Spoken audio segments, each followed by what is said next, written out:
মাথা ব্যথা হলে, গাড়ের মুভমেন্ট হলে আপনার মাথা ব্যথা বেড়ে যাবে। এই মাথা ব্যথার বিশেষ একটি লক্ষণ হলো আপনার এই ব্যথাটি গাড়ের পিছন দিক থেকে শুরু হবে। গাড়ের পিছন দিক থেকে শুরু হয়ে একেবারে মাথার সামনে চলে আসবে। এই ব্যথাটি মাথার এক পাশে হবে, ধীরে ধীরে মুখমণ্ডল এমনকি চোখের মধ্যেও ব্যথা হতে পারে। সার্ভিকোজেনিক হেডেক মাঝারি ধরন থেকে কোনো কোনো সময় তীব্র মাথা ব্যথা হতে পারে। এই মাথা ব্যথা কমানোর জন্য আপনার ঘাড়ের চিকিৎসা করতে হবে। এই মাথা ব্যথা কমানোর জন্য ঘাড়ের মাংসপেশিগুলোকে মাসাজ করতে হবে। ঘাড়ের যে মাসেলসগুলো স্টিফ হয়ে থাকে এই স্টিফনেস দূর করতে হবে।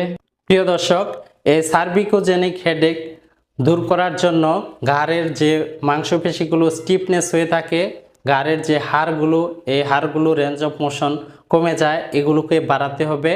মাসেলের স্টিফনেস দূর করলে এই সার্ভিকোজেনিক হেডেক বা মাথা